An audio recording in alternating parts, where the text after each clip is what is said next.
kai mutum na gaskiya fa soyayya ta yi tana da daɗi, duk wanda baya cikin ta ba zai gane ba. Ai ma baka soyayya a wannan zamanin baka more daɗi. Kamar ni yanzu soyayya da muke da wannan yarinyar Salma ba ta taba bani ciwon kai ko damuwa.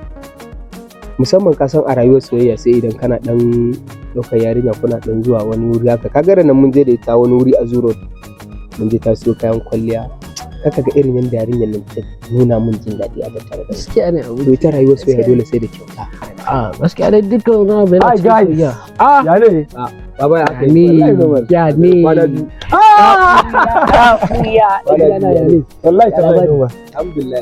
Wallahi lafiya kalau. Ya Messi da Ronaldo. Ai ni ba layin ku na shawa. Ani ba soyayya, ni soyayya ina. Kai soyayya ta yi an baka a baya ka ji? Ka san me dalili ɗaya ne. Ban samu wacce nake so ba, kuma wacce ta daidai da ra'ayina. Amma idan na samu fa, gaskiya ina kito da san sai na fi ku soyayya. Sai kun zo kun dau san ku sosai yawa, sai kun zo kun dau. Ka je mutumin da ya zo ya tarar da mu a ciki wai shine yake cewa ya haba Mala kenan. sai ka jira ai mu yan soyayya ne na gaske. Gaskiya ai soyayya kuma ina ga kullun yarinyar nan ƙara bayyana mun soyayya kuma a tsarin soyayya gaskiya ta dinta kaga mutumin kuma kalli mutumin yana kai da kake layin soyayya ba tuma ba da alama fa mutumin nan na ga fara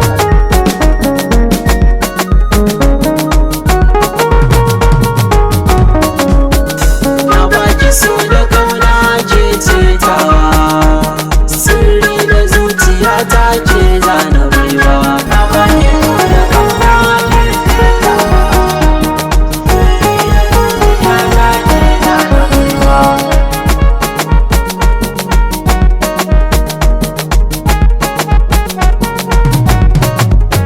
Masoyiyata yau ni na fito, ni zan kore masu kwarmato.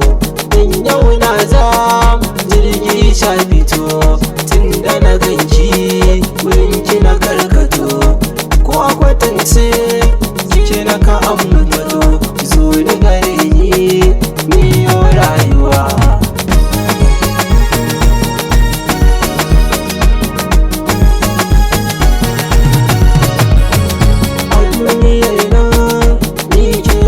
Zabi na raina ce kwaya kunso, kaunar kyarina ni ta yi naso. Inda na ganki wurin ki na doso, zani gane ki dauke da kunso. Allah ya bar mutane a rayuwa.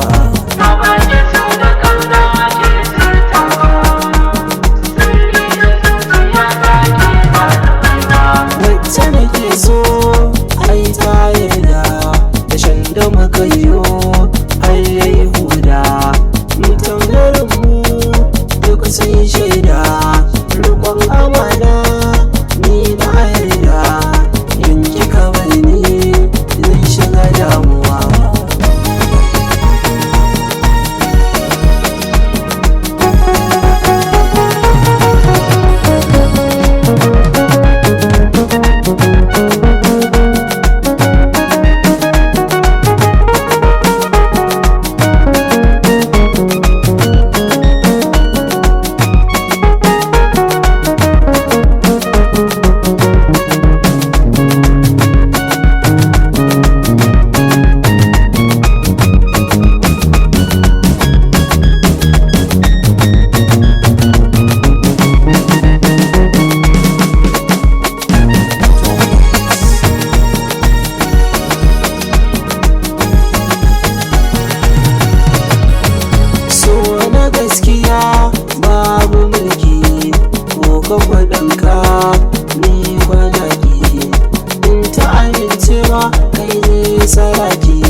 makance har na zautu auren ki nake so